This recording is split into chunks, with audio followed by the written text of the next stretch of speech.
शकुंतला गरीब घर में लकड़ी का चूल्हा जलाने की कोशिश कर रही थी और पास में उसका बूढ़ा और बीमार पति मदन बिस्तर पर लेटा है। दरवाजे पर काजल खड़ी अपने माता पिता की ये हालत देखकर बहुत ही दुखी है। गरीब की रसोई भी आफत से कम नहीं, चूल्हा जलाने में घंटों लग जाते हैं। काजल सेठ मगन लाल के घर काम करती थी और उससे जो भी पैसे आते थे उसी से काजल का घर खर्च चलता था।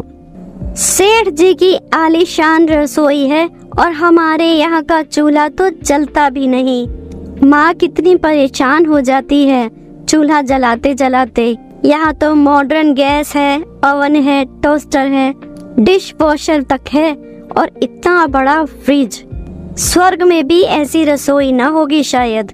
काजल अभी सोच ही रही थी कि तभी सेठानी दुर्गा देवी आ जाती है। सुनो काजल, आज डिनर में palak paneer, special mutton curry और टिंकू के लिए खीर बना देना। और हाँ, मीठे गुलाब जामुन भी बनाना, तुम्हारे सेठ जी को बहुत पसंद है। पर दोपहर का तो काफी खाना बचा है सेठानी जी। एक काम कर, उसे घोड़े में डाल दे। ये सुनकर काजल सन रह जाती है और सोचती है कि गरीब को खाना नसीब भी नहीं होता और सेठानी खाना फेंकने की बात करती है। वाह रे वाह भगवान, तेरी भी क्या माया है। अरे ओ काजल, क्या सोचने लगी? कुछ नहीं सेठानी जी, कुछ नहीं। तो चलो जल्दी से रात के खाने की तैयारी कर लो। काजल रात को मगनलाल सेठ के परिवार के सामने टेबल पर खाना लगाती है तो मगनलाल सेठ खाना खाने से मना कर देता है। क्यों जी, आप खाना क्यों नहीं खा रहे हैं? भाई आज मैं खाना बाहर से खाकर आया हूँ, बहुत पेट भरा हुआ है, तुम लोग ही खा लो। दुर्गा देवी काजल की तरफ देखते हुए कहती है, काजल आज तुम यहीं पर डिनर करके जाना। इनका तो रोज रोज का बस यही काम है, बाहर खाना खाकर चले आते हैं। काजल जब रात को घर पहुंचती है तो देखती है कि उसकी माँ चूल्हे पर रोटियां सेक रही है और पास में ही बिस्तर पर उसके बीमार पिता लेटे हैं। शकुंतला मदन से कहती है, आटा तो खत्म हो गया है, जो बचा है उससे तो 4 ही रोटियां बनेंगी। तो क्या हुआ, 2 रोटियां तुम खा लेना और 2 काजल खा लेगी। और आप क्या भूखे सोएंगे? और इसके सिवा मैं कर भी क्या सकता हूँ शकुंतला। ये सुनकर काजल की आंखों में आंसू भर आते हैं और वो भगवान से नाराज होते हुए कहती है, वाह रे भगवान, तेरा भी क्या न्याय है। कोई भूखा सोता है तो कोई खाना फेंक देता है। तेरी लीला भी अजब गजब है, कुछ समझ नहीं आती।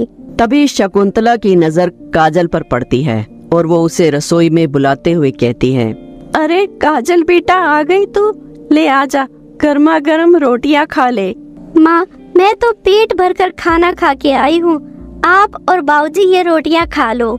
ये कहकर काजल दरवाजे की ओट में खड़ी होकर उनकी बातें सुनने लगती है। अच्छा हुआ आज काजल बेटी सेठ जी के घर से खाना खाकर आई है, अब मुझे भी आज 2 रोटियां खाने को मिल जाएंगी।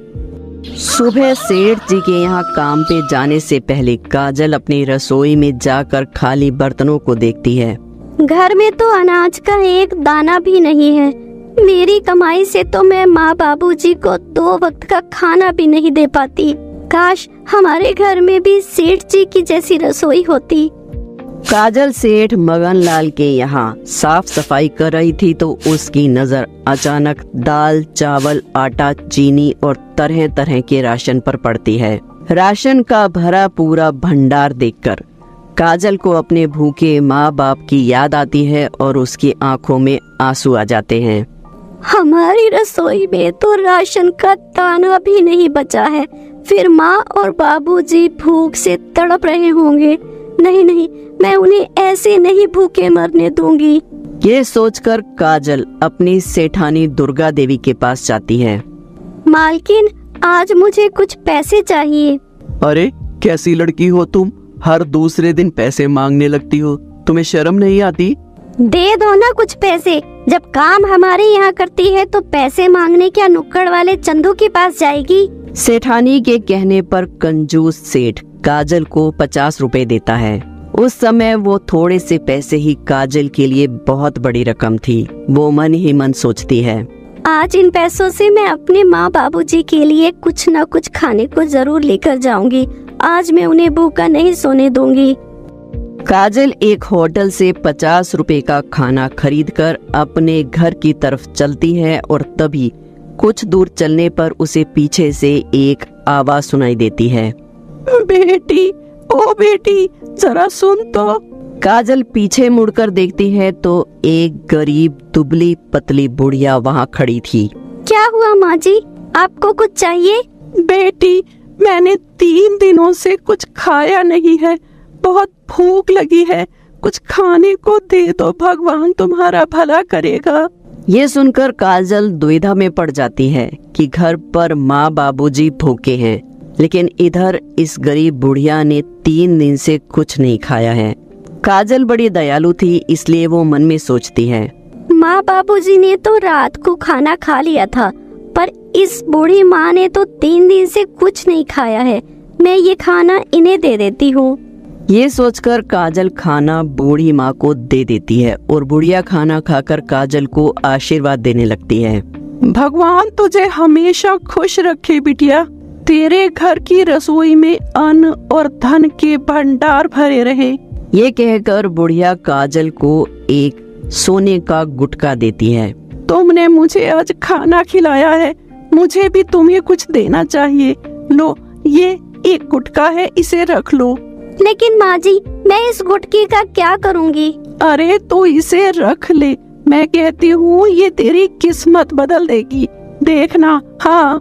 काजल बुढ़िया से लोहे का गुटका लेकर घर आती है तो शकुंतला देवी और मदन को रसोई में खाना खाते हुए पाती है।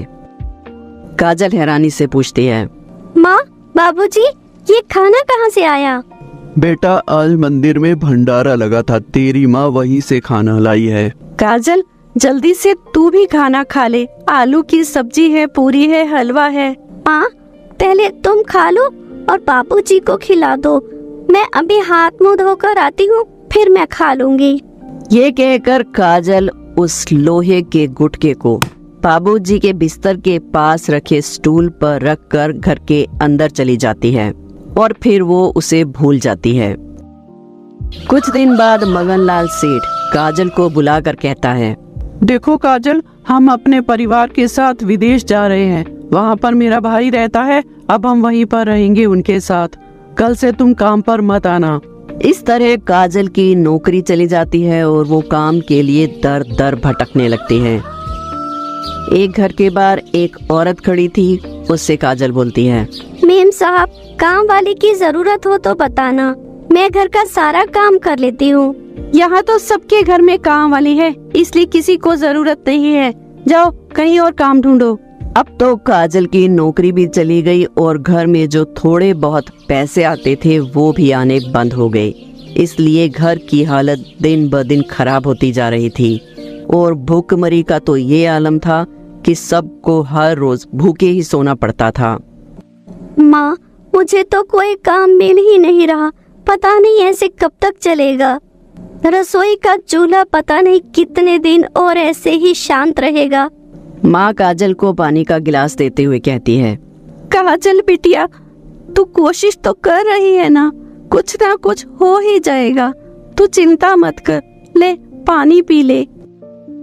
एक दिन शकुंतला देवी मदन को पानी पिला रही थी तो उसे वही स्टूल पर रखा हुआ वो लोहे का गुटका दिखाई दिया। अरे ये क्या है यहाँ पर? मैंने तो इसे यहाँ नहीं रखा, तो फिर कौन लाया?